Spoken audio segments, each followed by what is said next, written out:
말라기 4장 4절로 6절입니다.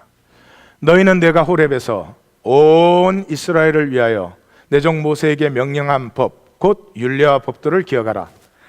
보라, 여호와의 크고 두려운 날이 이르기 전에 내가 선지자 엘리야를 너희에게 보내리니 그가 아버지의 마음을 자녀에게로 돌이키게 하고 자녀들의 마음을 그들의 아버지에게로 돌이키게 하리라. 돌이키지 아니하면 두렵건대 내가 와서 저주로 그 땅을 칠까 하노라 하시니라. 아멘.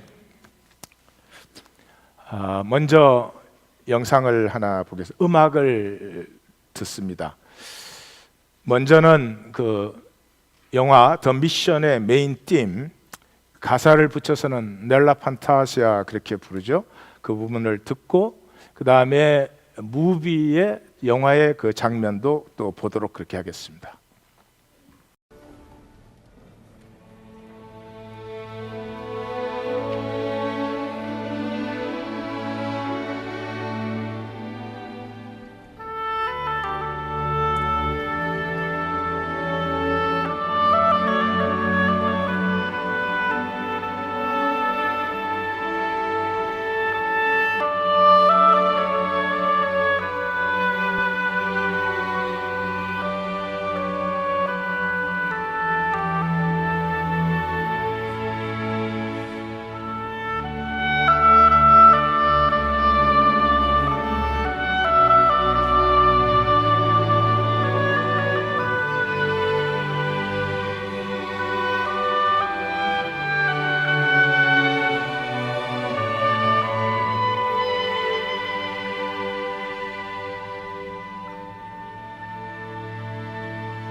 하다냐고 오세마. 하다냐고 오세마.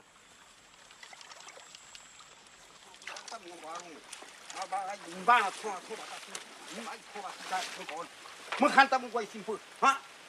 뭐 먹고 뭐 한다 먹고 하고 있으면 또 마우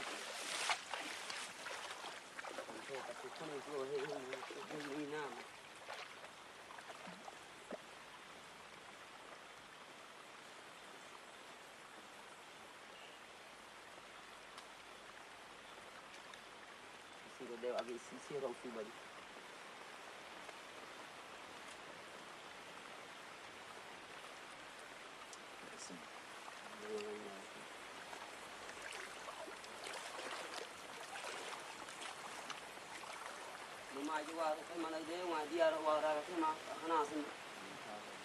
Guardaro. Guardaro tu mampu luar gunung lupa kau.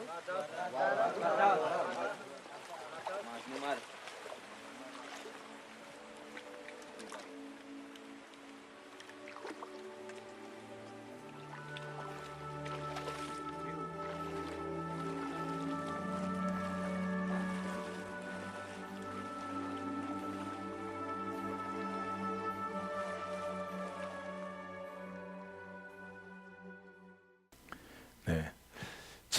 저는 목관 악기를 좋아하는 편이에요. 되게 음악을 잘 모르는 사람들이 목관 악기를 좋아하는 것 같아요. 소리가 사람 소리 비슷해서. 그래서 그런지 저 오보의 그 따라라라라 이렇게 그 첫 번 듣는 순간 정말 사랑에 빠졌다 그렇게 말해도 될 것 같아요.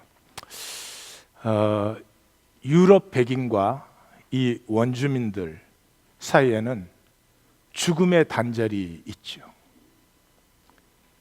너는 나에게 적이고 나는 너에게 적이고, 너는 나에게 위협이고 너는 나에게 위협이고, 그래야 되는 그 적대감을 이 음악이 그냥 풀어버리죠. 그게 한 차원 달라지는 거죠.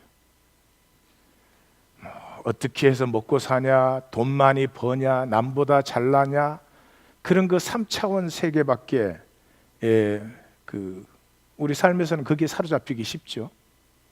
근데 음악을 딱 듣는 순간 음악에서는 백인도 없고 흑인도 없고 너도 없고 나도 없고 과거도 없고 미래도 없고 그냥 음악으로 통하기 시작하는 것이죠.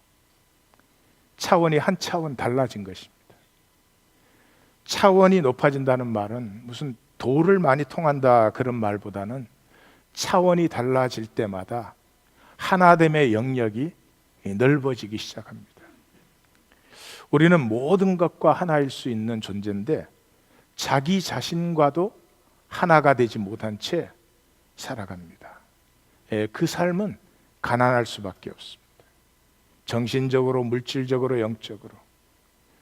그 삶은 결코 생명의 부여를 열매 맺을 수가 없습니다. 오늘 본문으로 같이 들어가십시다. 자, 4절에서 내가 호렙에서 온 이스라엘을 위하여 내 종 모세에게 명령한 법 곧 율례와 법도, 이 말은 본래의 법, 내가 시내 산에서 준 본래의 법을 기억하라.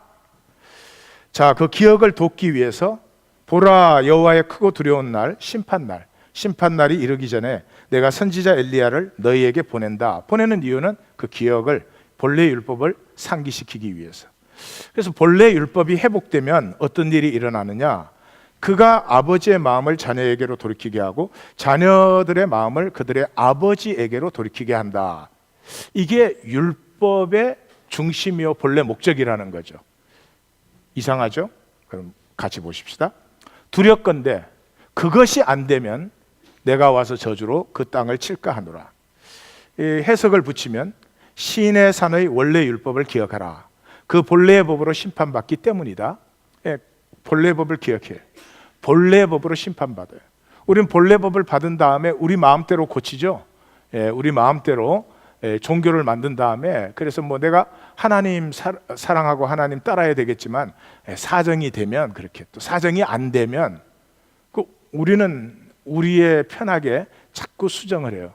그래서 오늘날 우리가 가지고 있는 하나님의 신앙이라고 하는 건 이제는 하나님은 거의 없어지고 인간만 거의 중심이 된 그런 신앙을 우리가 가지고 있죠. 근데 본래의 법을 기억하라는 거죠. 왜? 심판받을 땐 그 본래의 법을 따라서 심판받기 때문에. 그래서 내가 그 법을 계속 너희에게 상기시켜 왔다. 그 법이 유일한 생명의 길인데 그 법은 아버지와 자녀가 하나 되는 것을 이룬다. 그 하나됨이 없는 자리에는 저주가 임한다. 그런 뜻이죠. 여기에서 이제 조금 제가 끝으로 건너뛰었기 때문에 말씀드릴 것은 십계명이라는 단어가 그 히브리어로는 아세레트 하데바림 말씀하셨다. 그래서 하나님 말씀하신 10가지. 그래서 저기 아세르의 그 기본형이 아사르는 열이라는 거예요. 근데 11조라는 단어가 마아세르, 아사르 똑같은 단어죠. 그 텐이에요. 근데 마아세르 그러면 그 10 부분 중에 하나 이렇게 돼서 이제 10의 1조로 번역이 되죠. 자, 선지자 엘리야를 보십시다. 이 선지자 엘리야는 한 특정 개인이 아니라 심판전에 먼저 보내시는 강력한 회개 선포자이다. 우리 기독교는 엘리야 그러면 세례 요한이라고 딱 그래요. 근데 세례 요한이 자신이 아니라고 그랬어요. 요한복음 1장 21절에 내가 엘리야냐? 나는 아니다 그랬어요. 예수님도 상당히 아리까리해요. 그래서 마태복음 11장에 보면 만일 너희가 즐겨 받을진대 오리라 한 엘리야가 세례 요한이다. 그럼 즐겨 받지 않으면 세례 요한 아니라는 거죠. 근데 결론에 가서는 세례 요한이 엘리야의 사역을 감당했다라고 말씀하시죠. 내가 너에게 말하노니 엘리야가 이미 왔으되 사람들이 알지 못하고 임의로 대우하였다. 그러므로 인자도 그렇게 임의로 대우할 것이다. 그렇게.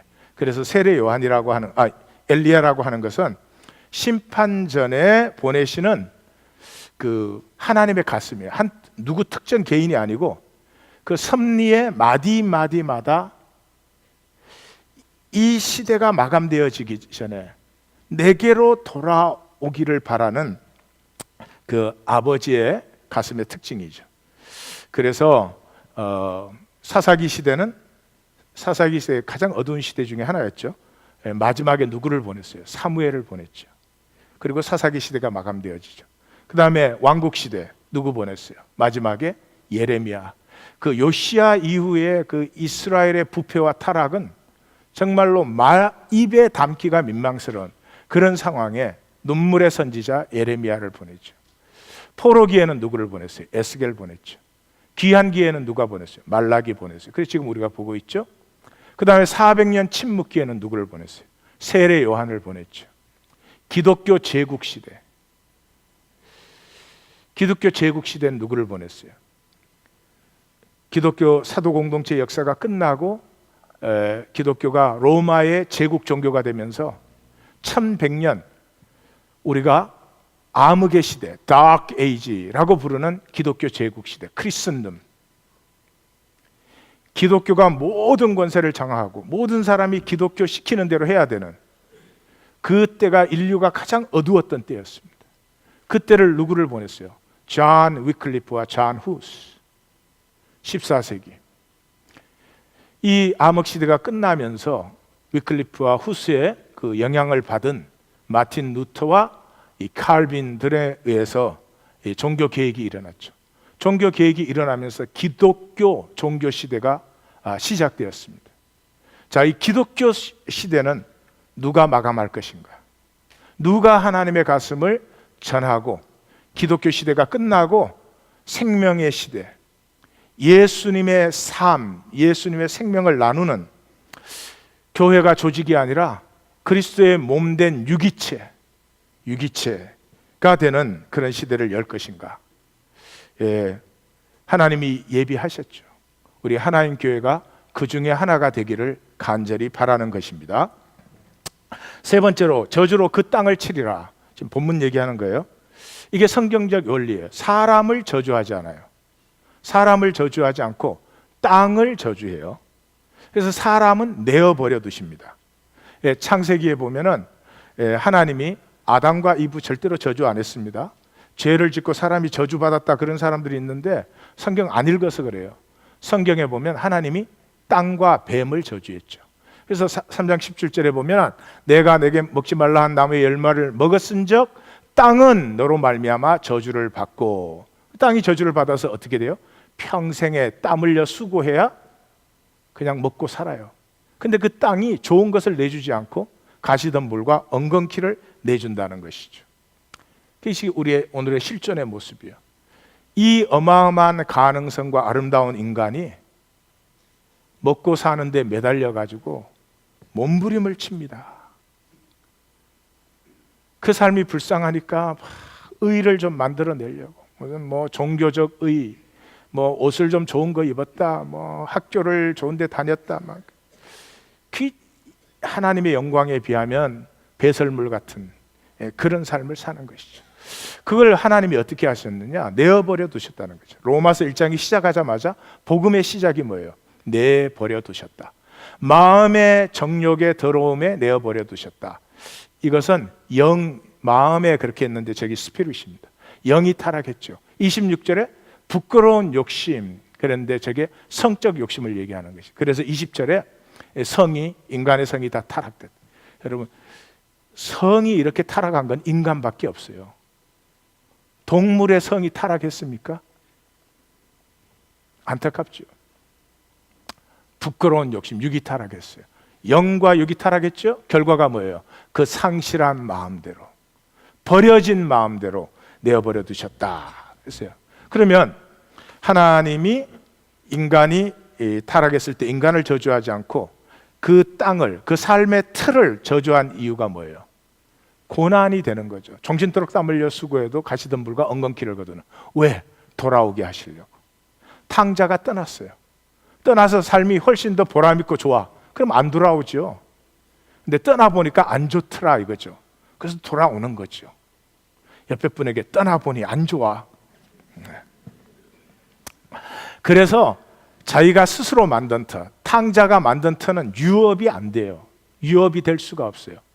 예, 유업이 된다는 말은 정말로 그게 보람도 있고 가치도 있고 행복도 있고 기쁨도 있어서 this is my home. Yes, this is my life.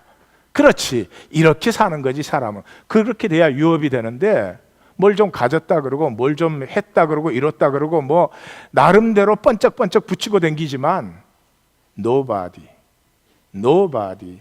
is at home.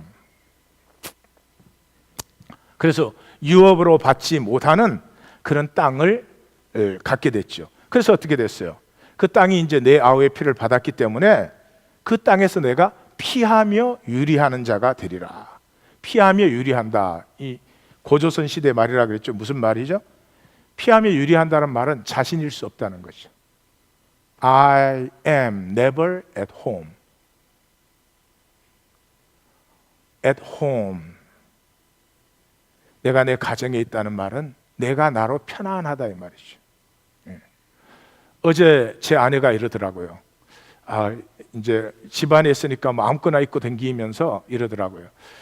여보, 내가 이렇게 안 입어야 되겠어. 내가 이렇게 입었더니 당신도 이상하게 입고 다녀 그러더라고요.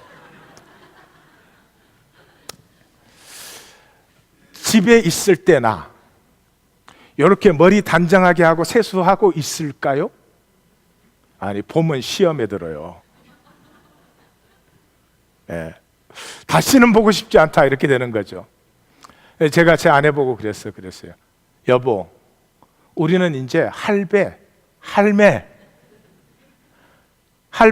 뭐 아무렇게나 입고 있지 무얼 신경을 써요. Home, you are there to be who you are. Home이라는 건 내가 나일 수 있는 거죠. 내가 나로 편안한 것이죠. 잘나야 될 필요 없어요. 이래야 될 필요가 없어요. 판단과 정죄를 두려워하지 않아요. 그게 at home. 이때부터 인간은 땅이 저주를 받은 삶의 터가 저주를 받은 인간은 삶의 터 그러면 세련된 말로 문화라고 하십시다. 인간 문화가 뭘 성취해야 돼, 이루어야 돼, 남보다 잘나야 돼 이렇게 되고 나서부터는 인간은 홈에 있을 수가 없어요. 홈에 있을 수가 없어요. 저는 예수님을 좋아합니다. 예수님이 하나님 아니어도 상관없습니다. 저는 그분 닮고 싶고 따르고 싶고 그분을 위해서 죽을 수 있습니다. 나는 예수님 이상의 생명도 진리도 길도 만나본 적이 없어요. 그분 같은 자유를 만나본 적이 없어요. 부러워요. 그분의 것을 조금이라도 더 누릴 수 있다면 내 것은 아무것도 아니죠. 근데 그 예수님의, 제가 여러 번 말씀드렸지만 제가 가장 좋아하는 부분이 뭐냐? He's always so at home. He's always himself. 창녀들하고 같이 있어도, 세리하고 같이 있어도, 심판대 앞에 있어도 He is just being himself. 과장하지도 않아요. 축소되지도 않아요. He is himself. 근데 우리의 삶은 자신일 수 없어요. 늘 척해야 돼요. 그래서 죄책감이 뭐냐? 나이지 못한 게 죄책감이에요. 그래서 늘 내가 내 자신을 피해요. 그래서 뭘 피해요? 하나님도 피하고 이웃도 피하고. 여러분 예배 왜 오십니까? 혹시 하나님 피하러 오신 거 아니세요? 일주일 동안 사는데 예배 드려줬으니까 그 다음에는 하나님, 그냥 하나님 이제 하나님 자리 계세요. 혹시 그러는 거 아닐까요? 생각을 한번 해볼 만해요. 하나님도 피하고 이웃도 피해요. 가인이 뭐라 그랬어요? 내가 하나님을 피합니다. 사람들이 나 보면 죽일 것입니다. 그게 우리예요. 사람들이 피하면 아무도 나 안 좋아할 것입니다. 사람들이 보면 다 나 정죄할 것입니다. 판단할 것입니다. 하나님 뭐라 그랬어요? 야, 아니야. 왜 그렇게 생각을 해? 만약에 가인을 죽이는 자가 있으면 내가 7배로 벌을 내릴 거야. 그리고 너를 아무도 죽이지 못하도록 내가 표까지 줄게. 그랬는데도 자기 자신으로 살지 못하고 하나님과 이웃을 피하는, 끝없이 마스크를 쓰고 끝없이 가리는 그런 삶이죠. 그게 생존이에요. 스스로의 죄책감, 죄책감, 수치와 두려움이에요. 두려움 때문에 정신토록 뭔가를 성취해야 돼. 뭔가 가져야 돼. 근데 그 성취하고 소유한 게 우리에게 행복을 안 줘요. 가시덤불과 엉겅퀴예요. 두 번째로 이 땅을 저주하는 이 본문의 두 번째 의미는 나는 나의 터와 분리되지 않아요. 나무 심을 때 나무 이렇게 흙 다 틀고 뿌리를 이렇게 심으면 죽어버리죠. 나무 어떻게 해요? 그 흙을 보호해서 같이 심어야 되죠. 사람의 터는 어디예요? 가정이죠. 예. 가정과 사람이 분리될 수가 없어요. 근데 지금 시대는, 이 문화는 가정이 가정을 스스로 회복할 수가 없습니다. 그건 되지가 않아요. 그래서 교회의 사명 중에 핵심은 가정을 회복하는 것이. 사실은 교회는 그 일만 똑바로 하면 나머지 일은 다 이루어져요. 교회가 가정을 회복하지 못한 채 무슨 전도를 하고 무슨 선교를 하는 것이죠? 기독교는 전할 수 있지. 그러나 복음, 하나님의 사랑 안에 자유의 삶을 전하기에는 역부족이 될 것 같아요. 그래서 사도 바울은 예수님을 만나고 나서 그 모든 문장에, 그가 하는 모든 문장에 안에가 들어가잖아요. 그리스도 안에, 주 안에, 주 예수 그리스도 안에, 그리스도 예수 안에, 그 은혜 안에, 내게 능력 주시는 자 안에. 이 그리스도 안에가 아니면 사람은 안이 꼭 필요하거든요. 무슨 안에 있죠? 간단합니다. 자존심 안에 있어요. 자존심에 이 사로잡힌 사람은 이 자기는 의식을 못하지만 또라이 짓을 해요. 막 자세도 이렇게 해서요. 자기는 몰라. 사람 보는데 괜히 눈에 힘져. 이 지기 싫어서. 자기 속에 아픔이 있고 이제 힘드니까 그러는 거지 사실. 말 한마디를 해도 그냥 자연스럽게 못해요. 이게 이제 어떻게 말을 해야 되나, 이 생각이 먼저 돌아가니까 얼마나 피곤해요. 피곤해. 그래서 주일 끝나면 나는 거의 죽어요. 너무 피곤해. 근데 그 또라이 짓에 참 그 역설이 말이에요. 모든 사람이 알아. 자기만 몰라. 웃지 말아요. 피차, 마차, 역마차. 네. 그 목적이 뭐냐? 목적이 하나님이 왜 그 틀을 그렇게 힘들게 하냐? 그건 돌아오게 하기 위해서. 탕자가 나가서 힘이 드니까 돌아오는 거죠. 뭐를 향해서 돌아와요? 하나임. 아버지와 자기가 원래 하나였다. 하나님과 내가 하나였다. 하나됨이 아니에요. 원래 하나였어요. 하나임을 발견. 그게 아니면 만약에 탕자가 돌아오는데 아버지는 별로 상관없어.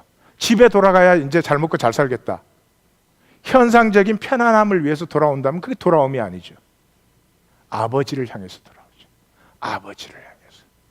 그래서 아버지에게 내가 이제는 자녀라고 일컬음을 받지 못하리라. 이게 돌아옴이지. 네 번째가 아버지와 자녀예요. 오늘의 이제 중심인데요. 제가 이 말씀 드리기 전에 경고할 것은 이 말씀은 개인적으로 적용하기는 너무 무리가 많아요. 문화를 생각하셔야 돼요. 문화. 특별히 이 자본주의 문화를 생각하셔야 돼요. 성경의 원리가 생명은 아버지로부터 유전이 돼요. 생존은 어머니로부터 유전이 돼요. 생명은 기의 기, 영. 생존은 경쟁심이에요. 예. 경쟁심은 좋은 동기부여가 되죠. 그래서 사람을 만들 때 남자는 어떻게 했어요? 흙으로 만드신 후에 하나님의 기를 불어넣으셨잖아요. 여자는 어떻게 만들었어요? 그 남자의 갈비뼈, 그 육을 가지고 만들었어요. 이건 남자 여자가 누가 뭐 잘났다 못났다 그런 얘기가 아니에요. Simply two different, 그 다른 존재예요. 그래서 생명은 아버지로부터 흘러 들어오고 생존은 어머니 담당이에요. 그래서 아이가 어디에 잉태돼요? 엄마 뱃속에 잉태돼요. 엄마 없으면 아이 없어요. 그래가지고 태어나서 한 3살까지는 엄마가 전부예요. 엄마가 전부. 그런데 이제 그 시기를 지나가면은 영적인 역사가 일어나죠. 눈에 보이지 않지만 아버지예요. 그 아버지를 자랑스러워하는 사람은 건강합니다. 아버지를 자랑스러워하지 않으면 윤리적으로 쉽게 타협이 됩니다. 일반적으로 그래요. 그래서 성경에 남편들아, 아비들아, 그 다음에 아내들아 이런 말이 있어요. 그런데 어미들아 있어요, 없어요? 없어요. 왜 없어요? 어미들아 말할 필요 없어요. 그건 육의 본능이에요. 생전의 본능, 모성애는 그냥 저절로 되는 거예요. 그래서 뭐 어미들아 내 새끼를 뭐 생명 다해서 지켜라 그럴 필요 없어. 여자는 그건 내 새끼는 전부야. 다른 새끼는 다 죽어도 돼. 막 내 새끼만 학교 입학하면 돼. 다른 새끼는 다 떨어졌으면 좋겠어. 막. 그래도 그게 하나님 앞에 죄가 아니고 모성애에서 오는 거죠. 그래서 성경은 여자가 생명을 낳는다고 안 그래요. 뭐예요? 아브라함과 다윗의 자손 예수 그리스도의 계보라 그런 다음에 아브라함이 이삭을 낳고 이삭은 야곱을 낳고 야곱은 유다와 그 형제들을 낳고 이렇게 나가잖아요. 남자가 낳는 거예요. 그렇게 해서 몇 대가 나가요? 14대씩 3번이 나가요. 다 아버지가 나왔어요. 근데 마지막에 아버지가 낳지 않은 한 사람이 나오죠. 마리아에게서 그리스도라 칭하는 예수가 나시니라. 여기 창세기 15장에 여인의 후손이 나오죠. 분명히 육체를 받았어요, 엄마한테. 그러나 영은 더 이상 교리적으로 말하면 원죄가 아닌, 일반적으로 말하면 이 문화로 찌들어버린 그런 영이 아니라 진정한 선택이 가능한 깨끗한 영으로 한 사람이 이 땅에 왔다 그러죠. 그래서 이 생명은 아버지로부터 전해지기 때문에 아버지의 사랑을 받은 자녀, 아들, 딸은 자존감이 높아요. 자신감이 아니에요. 자존감은 나의 존재예요. 존재가 소중하다 이걸 느끼는 거죠. 자신감은 할 수 있다 이런 거죠. 그래서 자존감은 아버지를 통해서 오고 자신감은 어머니를 통해서 와요. 근데 이제 저주는 뭐냐 그러면 엄마의 사랑은 듬뿍 받았어요. 여기 자신감은 있어. 근데 아버지의 사랑을 못 받아서 자존감이 없어. 그럼 저주예요. 막 평생 동안 막 끊임없이 달리는 거예요. 막 이 뭔가를 해가지고 내 존재의 소중함을 증명해야 되니까. 근데 이게 하나님의 형상인데 내가 뭘 해가지고 그게 되겠어요? 안 되겠어요? 안 되지. 그러니까 막 죽을 때까지 막 더 벌어야 돼, 더 벌어야 돼, 더 벌어야 돼. 막 안타깝게 짝이 없죠. 아버지에게 지금 개인으로 생각하시면 안 돼요. 이 인간 문화가 아버지를 완전히 부재시키는 문화가 되어버렸어요. 그래서 지금 제가 하나 아버지 노릇 잘한다, 그걸로 충분하지 않아요. 그 아버지에게 사랑받은 자녀는요, 이건 심리학, 사회심리학에서 이미 나온 거예요. 위기관리, 도전의식, 유머 감각. 유머 감각, 라틴어로 유머라는 말이 흐르게 하다 그런 뜻이에요. 그 흐르게, 막힌 데를 흐르게 한다는 말. 또 반전을 일으킨다 이런 뜻이에요. 그래서 그런 능력이 4배가 높아진대요. 4배가. 우리가 왜 이러냐? 옆에 분에게 애비 탓이야, 애비. 아버지에게 사랑, 그러니까 한 세대에 개인적으로 조금 했다 별로 많이 다름은 있겠지만 많이 달라지지 않는다. 지금은 이 문화 자체에 우리가 도전을 해야 되고, 그 문화 바꿀 수 없죠. 세상 문화를. 뭘 해야 돼요? 공동체 안에 새 문화를 형성시켜야 돼요. 그 얘기를 제가 하고 있는 거예요. 그래서 이 아버지의 사랑을 받은 사람을 한마디로 얘기하면 야성이 생겨요. 야성. 이 시스템 안에 갇히기를 거부하는, 세상을 향해서 나아갈 수 있는, 세상을 보면 도전 의식을 느끼는, 무언가 내가 할 일이 있구나, 와, 무언가 새롭게 해야 될 것이 있구나, 이런 야성이 피어나는 거죠. 그래서 자존감이 높아지는데, 자존감의 특징이 뭐냐 그러면 한마디로 말하면 놓고 살 수 있어요. 놓고 살 수 있어요. 놓고 산다는 건 뭐예요? 하나임이 있기 때문에. 단절로 생각하는 사람은 놓을 수가 없어요. 예. 그래서 이 놓을 수 있다라는 것은 이 우리 3차원의 이 자본주의 세계는 뭐예요? 움켜져야 된다는 거 아니에요. 근데 그걸 놓을 수가 있어요. 그 법정 스님이, 저는 그 뭐 스님에 대해서 상관은 없지만 그 스님에 대해서 별로 호감은 안 갖고 있어요. 왜냐하면 이유는 딱 한 가지예요. 그분들은 꼭 반말로 하더라고. 아니, 나 언제 봤다고 반말이야. 나도 물론 같이 반말을 하지만, 아니 존댓말 몰라? 이게 이 반말은 어디 계열이냐? 무당 계열, 무당 계열. 그 사람 딱 보자마자 감나무 있었지 집에 이런단 말이에요. 왜냐면 한국은 이 절반 남쪽이나 이 강원도 쪽은 되게 감나무가 한 그릇씩은 다 있죠.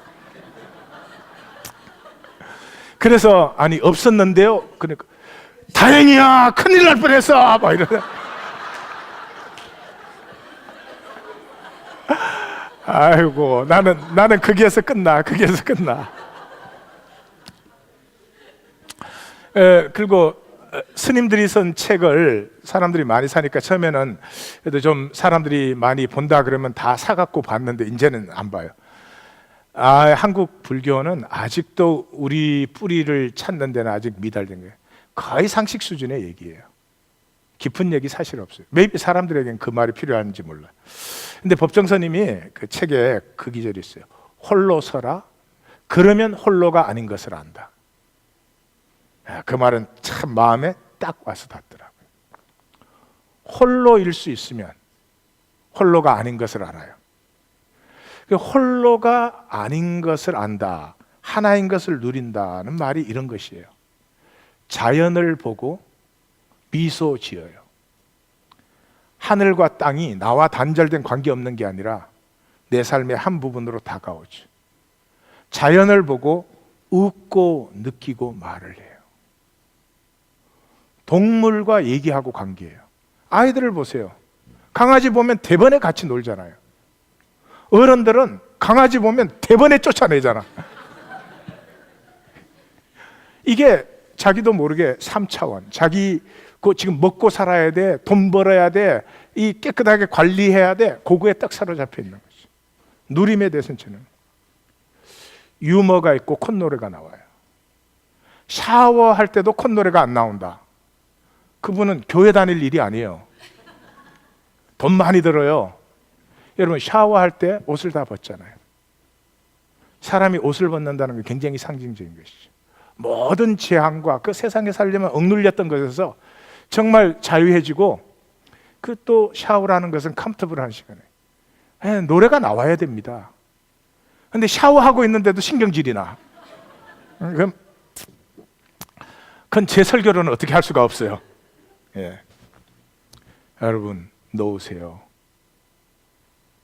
놓으세요. 우주가 뭐예요? 순환 아니에요? 순환? 생명이 뭐예요?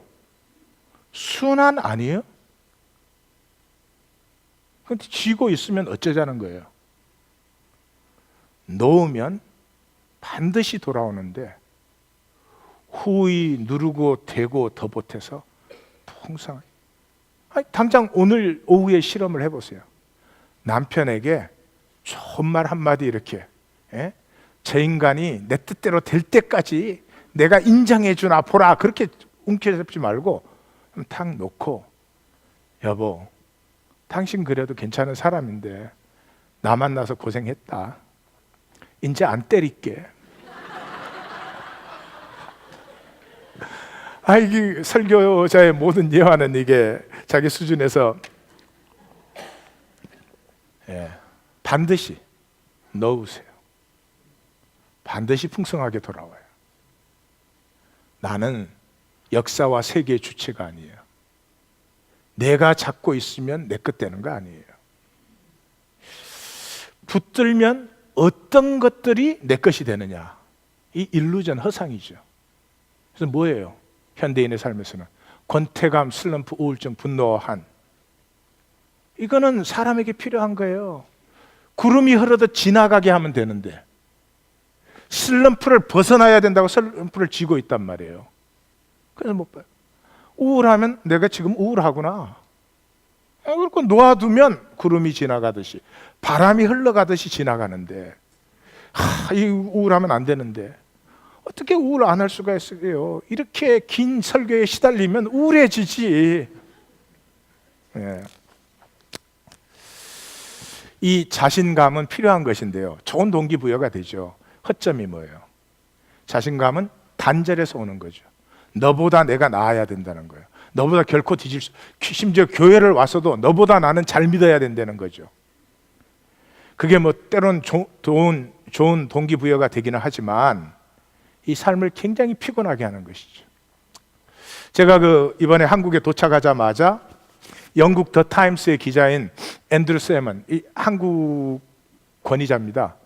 이분이 쓴 그 아티클 중에 한국에 관한 것은 전부가 정말 읽을 만해요. 근데 책을 발간했어요. 마든 코리아라고 하는 게.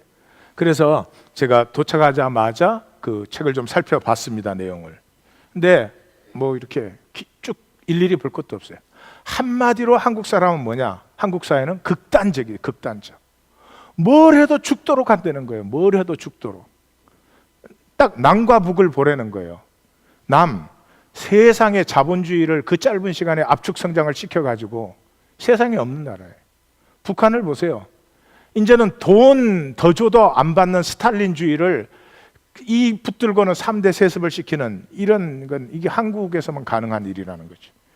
그리고 인터스텔라 영화가 지금 뭐 얼마나 히트를 치는지 몰라요. 한국에서 히트 친 이유가 뭔 줄 아세요? 그게 뭐 꽤 유식하고 그런 영화다 그러면 안 보면 바보 되는 거야. 아니요. 영화를 보고 싶어 보는 게 아니라 빠지면 안 되는 거예요. 빠지면 안 돼요. 한국은 브랜드 네임도 다 입어야 돼요. 여기서는 자기가 입고 싶으면 입고, 안 입고 싶으면 누가 무슨 상관을 해요? 한국에서는 브랜드 네임을 안 입으면 안 돼. 교회도 안 입고 오면 친교 시간에 왕따를 나.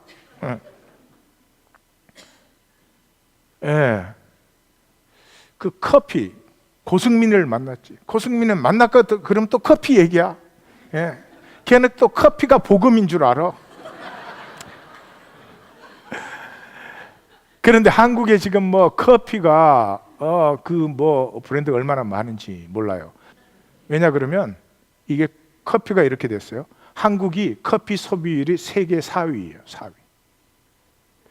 그러면 인구 비례로 볼 때 1인당 세계 1위야.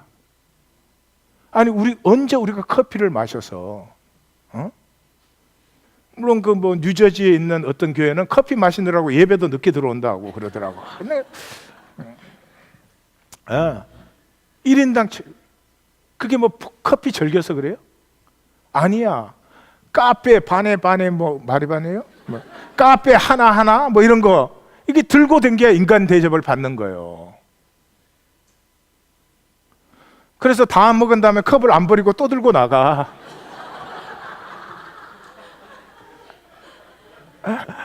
이야, 제가 이렇게 한국 가서 이렇게 시골로 이번에 좀 갔잖아요. 시골에도 빌딩들이 다 서 있어요. 근데 빌딩이 사람 담는 데잖아요. 사람을 담는 데는 좀 소박하고 세련된 맛도 있지만 소박하고 푸근한 맛에 뭔가 이렇게 하나 알 듯 모를 듯 특징이 하나 딱 있어야지 그게 그 맛이 쓰러지지 않는 그런 맛인데, 이놈 한국 빌딩은 말이에요. 하여튼 뭐 작든 크든 상관없어. 특징이 한 10개쯤 달려있어. 그러니까 빌딩을 보고 있으면 어지러워 헷갈려. 특별히 그 고속도로 휴게소에 세운 빌딩들은 저게 무당 굿하는 데인지 거기에다 막 재료는 좋은 거 비싼 건 다 썼어요.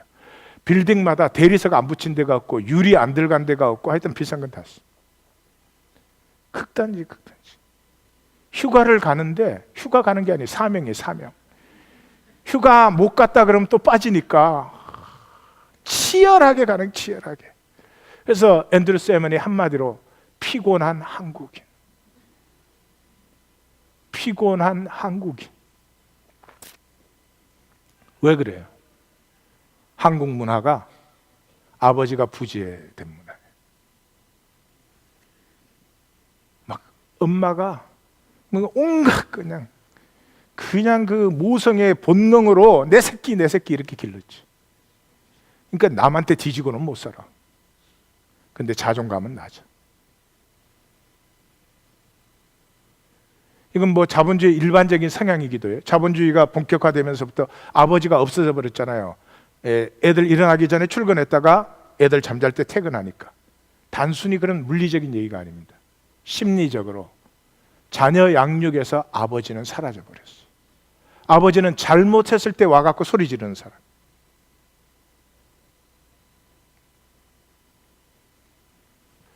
아비의 마음이 자녀에게로 돌아올 때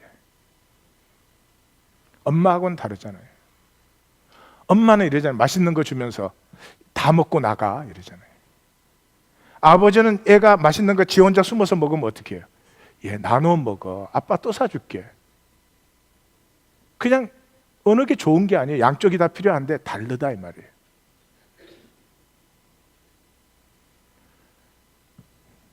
아버지가 자녀를 만나잖아요. 그러면 아무래도 기상을 키워주고 싶어요.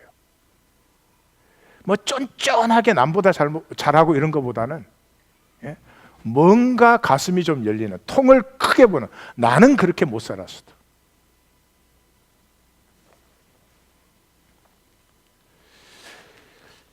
말라기 1장과 2장에서 하나님 무슨 얘기했죠? 하나님 모든 목적은 하나됨에 있다. 한 분이신 하나님으로부터 만물이 나왔기 때문에 이 만물이 하나 되는 것. 그 하나됨의 핵심으로, 이 하나됨의 핵심으로 남자와 여자가 만나서 하나 될 수 있을 때 이 만물과 하나됨을 누릴 수 있다. 3장 4장 결론 부분에 가서 제일 마지막에 결론이 뭐죠? 너희에게서 완전히 사라진 게 있는데 하나됨이 사라졌지. 너희는 종교 안에서조차도 경쟁과 대립으로 생각하지. 너희 삶의 모든 이 종신토록 땀 흘려 수고해도 가시덤불과 엉겅퀴를 거두는 것은 단절에서 오는 것인데, 그 단절이 어디가 마지막이냐?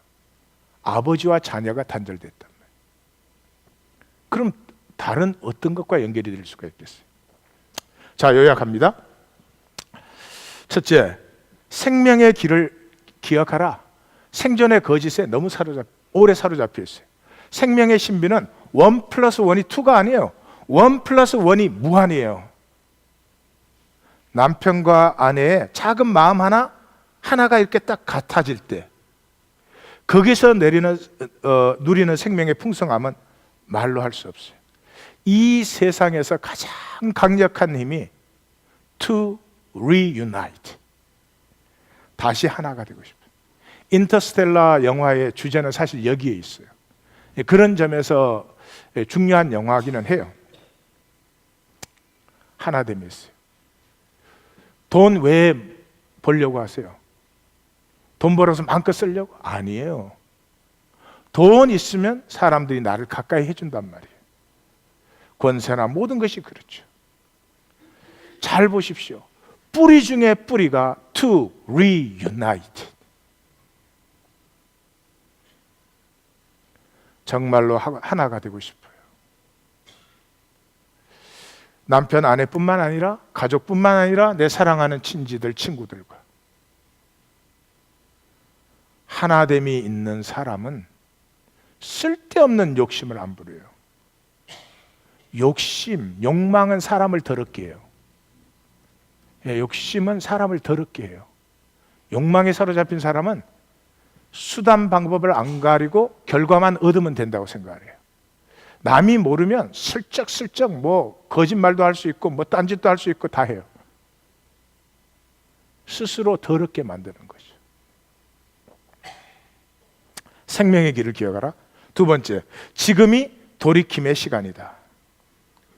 현재 상태로 계속 더 가야 피곤하고 절망이에요. 조금만 더 하면 조금 더 벌 것 같죠. 조금 더 벌어봐요. 달라진 건 아무것도 없어요. 나의 계산을 내려놓아야 생명의 힘이. 내가 나를 만들지 마시고요. 하나됨이 있을 때 내 생명이 피어나는 것을 누리시라고요. 돌이킴의 시간이에요. 세 번째, 터가 바뀌어야 됩니다. 교회를 세워 생명의 터인 가정을 회복해야만 됩니다. 이것은 한 가정 한 가정의 얘기일 뿐만 아니라 문화를, 적어도 신앙 공동체로 모였다면 여기는 가치관이 달라야 됩니다. 여기는 프라이오리티가 달라야 됩니다. 여기의 생각은 세상의 생각과 달라야 되는 것이죠. 오늘 저녁 돌아가서 우리 아내들은 남편 보고 애비 대 애비 그러면서 핍박하지 마세요. 왜? 남편을 남성으로 세우는 게 누구예요? 돕는 배필이에요. 양쪽이 다 무너져 있어요. 양쪽이 다. 지금 그런 정도의 문제가 아닙니다. 신앙 공동체의 문화가 새로워져야 됩니다. 네 번째, 생명줄기가 회복되어 생명의 약속을 누리라. 이 3차원 시스템만, 너는 너, 나는 나, 경쟁해가지고 이기는 자가 더 많이 갖고 어찌고 저찌고, 3차원 뿐이면 그렇게 살아야죠. 삶은 무한 차원이에요. 음악 하나 딱 듣는 순간에 그렇게 흑인과 백인의 이 관계가 치열해가지고 이번에도 그렇게 문제가 생겨도요, 음악 딱 듣는 순간에 백인 흑인 없어요. 그렇죠? 자연에 나가서 그 대자연에 내 생각이 쓰러져 버리는 순간에 전혀 새로운 차원에 들어가요. 그것이 진정한 차원이에요. 그래서 생명이 피어나는 사람은, 생명을 창조하셨을 때 하나님이 두 가지 하셨죠. 복을 주시고 권세를 주셨잖아요. 복은 뭐예요? 차원이 통합되는 거죠. 음악 듣는 순간에 3차원 세계 안에, 생존 세계 안에 살아야 되는 내가 생존 세계를 벗어나 버리잖아요. 음악 들으면서 이거 들어서 돈 생기나 이런 없잖아요. 권세는 뭐예요? 단절을 넘어서서 나를 누리고 나누는, 이걸 형통이라고 해요. 형통. 그래서 시편 1편, 시편의 서론이죠. 거기에 그 시냇가에 심은 나무처럼 시절을 쫓아 가시를 맺으며 그 잎사가 마르지 아니하리니 그가 하는 모든 일이 다